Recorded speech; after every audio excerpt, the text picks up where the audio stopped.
ન્યૂઝમાં આપ સૌનું હાર્દિક સ્વાગત છે। આવો જોઈએ આજના સમાચાર।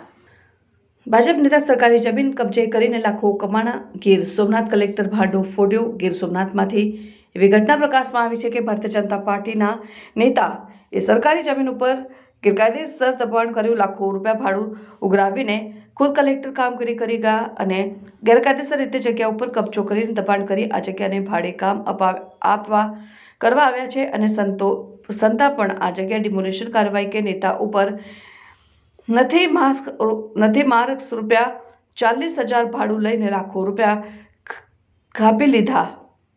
અને સરકારી જમીન ઉપર વિગતે વાત કરી તો ગીર સોમનાથની સ્વાગત છે।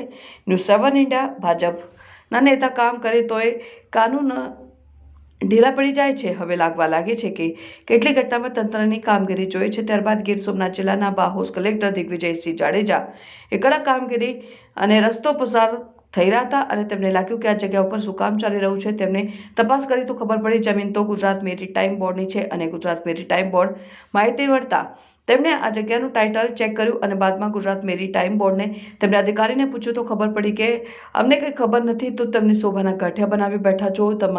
તમારી સરકારી જમીન ઉપર કબજા થાય અને ભાજપના નેતા કરે એને એ જગ્યાએ ભાડે આપી દેવામાં આવે છે અને લાંબુ ચાલે તોય તમને ખબર ના હોય।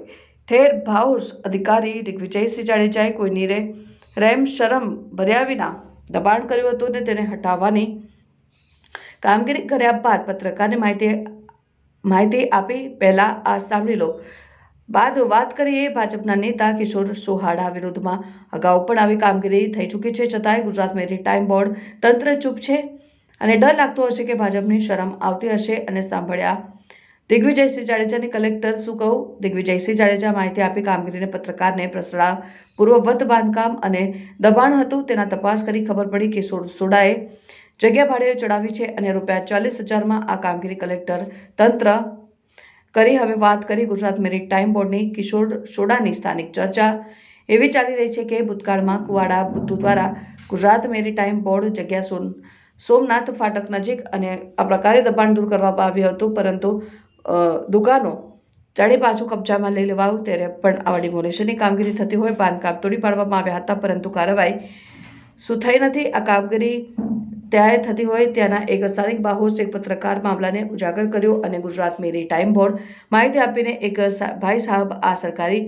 જમીન ભાજપ નેતા સાહેબનો કબજો છે, આ જમીન તમારી છે, દૂર કરવાની મહેરબાની કરવી જોઈએ। બાદમાં એ કામગીરી થઈ હતી અને ત્યારે ગીર સોમનાથ લોકોને ગુજરાત મેરીટાઈમ બોર્ડ અધિકારીઓ કાં તો કિશોર સોહાડા સાથે મિલી ભગતમાં આવવો જોઈએ અથવા તો કિશોર કુવાડાની ડર હોવા જોઈએ, કાં તો તંત્રને શરમ આવે કિશોર કુવાડા સામે કાયદેસરના પગલાં ભરતા। Bureau chief Parmar Bhagirathsinh, news 7 India.